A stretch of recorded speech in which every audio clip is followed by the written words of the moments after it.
Oi, gente. O nosso trabalho de hoje é sobre a datação por carbono 14.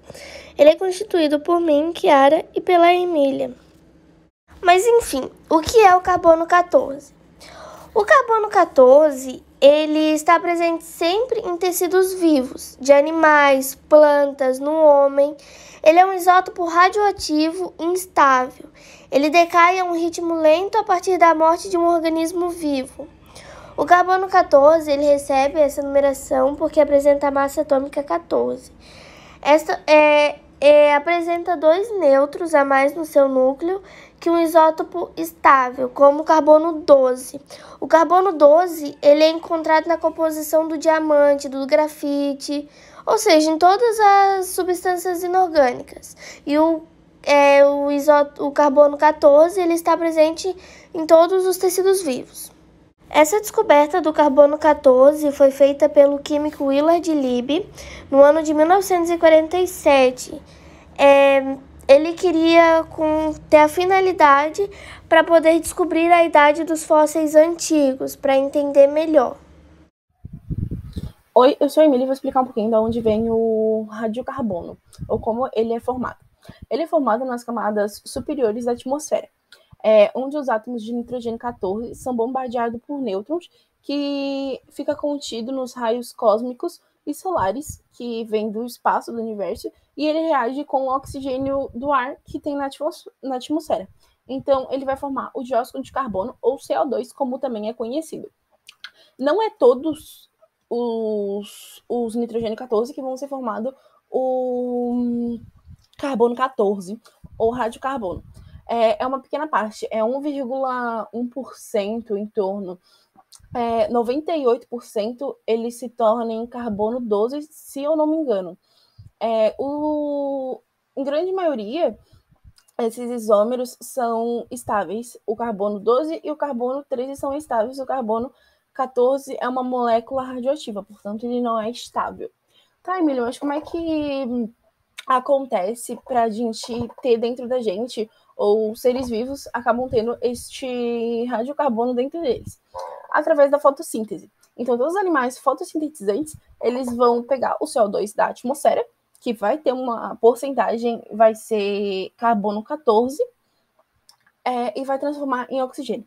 Nesse processo, vai ficar dentro dele uma certa quantidade de carbono 14.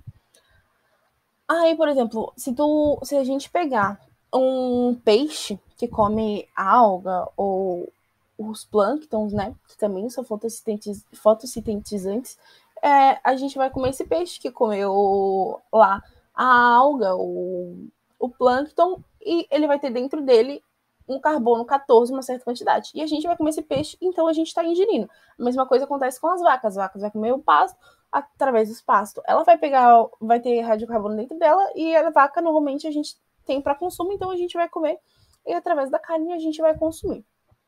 O carbono 14, ele é, como dito anteriormente, ele é instável. E diferente do carbono 12, quando um ser vivo morre, por exemplo, se a gente cortar uma árvore, a quantidade de carbono 12 e 13 vai sempre ser constante, não vai aumentar e nem vai diminuir. Já o carbono 14, quando ela está viva, ela sempre está pegando o CO2, transformando, e isso é constante. Quando ela morre, ela para de fazer isso. Então, acontece o decaimento. E é através desse decaimento que a gente consegue fazer a datação dele. Aí existe o processo de meia-vida. Como é que acontece o processo de meia-vida que ajuda na datação do carbono? Assim, por exemplo, eu cortei uma árvore hoje, então ela tá com uma vida X. Daqui, 5 mil, tem gente que diz, dados que falam que é 5.700 e 5.730 anos, ela vai demorar para conseguir a meia-vida dela. Ou seja, esse carbono que tinha hoje, quando ela foi cortada, morreu, daqui 5.730 anos, ela vai ter metade disso. Então, por exemplo, se ela tem 50 hoje, daqui 5.000, 50 carbono 14, ou átomos de carbono 14, daqui em 5.730 anos, ela vai ter 25 carbono, e assim por diante. Quando chegar em 50%, daí vai ter a metade de 50 Daí, depois de 5.730 anos, ele vai ter metade de 50%. Então, ele vai ter 25%. E assim por diante, até se igualar a zero.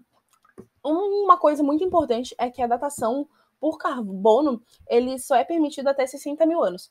Depois disso, dá para fazer por outros meios. Por exemplo, o potássio 40, que ele é de 1,3 bilhões de anos a meia-vida dele. E através desse decaimento que a gente consegue ter a quantidade exata de anos que ela foi cortada, né? A gente consegue saber a partir do momento em que ela foi cortada, não a partir do momento que aquela árvore foi plantada e tal, porque a gente só sabe o decaimento dele. Por exemplo, os sarcófagos, né? Quando as múmias, quando os faraós morriam, era usada tumbas de madeira, né? Para fazer. Através dessa madeira, a gente consegue saber, até 60 mil anos, como dito anteriormente, a gente consegue saber o período através do decaimento desse carbono, porque lembra como eu falei, a fotossíntese vai ter o carbono 14, e através disso, Emília, mas se a gente tem a pirâmide de cadeia alimentar, então por que não faz direto na múmia? Porque eles sofriam o processo de... nesse processo, então, da mumificação, era arrancado os órgãos, né, dos faraós, e acontecia esse processo. Então, se a gente tirar a faixa, né, que eles enrolavam o corpo, ele vai virar farelo, né, por causa dos anos que ele já tá lá, e daí não tem como a gente fazer essa datação por carbono. Aí agora, só para reforçar o assunto mesmo, só pra gente entender melhor, eu trouxe um exemplo, ele é bem facinho, tá? A técnica do carbono 14 permite a datação de fósseis pela medição dos valores de emissão beta desse isótopo presente no fóssil.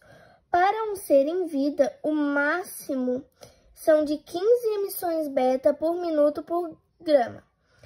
Após a morte, a quantidade de carbono 14, ela se reduz pela metade. Então, o que acontece aqui? Aqui é onde vai acontecer a meia-vida, tá? Por 5.730 anos.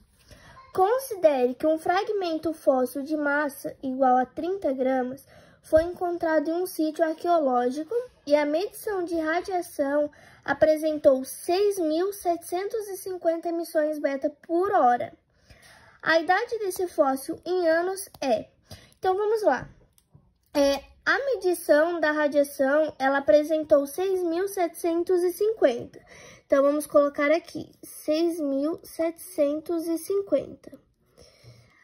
Aí, emissões beta por hora. A hora é 60 minutos, certo? Dividido, no caso, né? Ai, gente, me perdoa, minha letra tá terrível. Igual a 30 gramas vezes 30. Igual, esse valor todo vai dar 3,75, ok? Agora vamos aqui. Se a medição dos valores de emissão beta desse isótopo no fóssil para um ser em vida, o máximo é 15 emissões beta. Então, vamos colocar aqui 15 beta por minuto por grama. Após a morte, a quantidade de carbono 14 ela se reduz pela metade. Então, se ela se reduz pela metade, vai ficar 15. A metade de 15 é 7,5. E a metade de 7,5 é 3,75. É o que tá aqui, tá vendo? E ela pela metade a cada 5.730 anos. Então, cada metade é 5.730.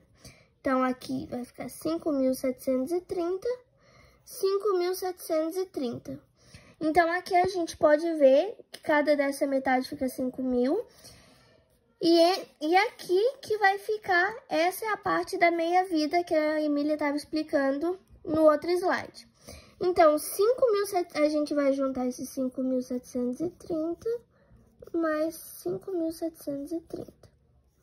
Igual 0, 0 vai dar 0, 3 com 3, 6, 7 com 7, 14. A gente bota 1 aqui, 5 com 5, 10, mais 1, 11.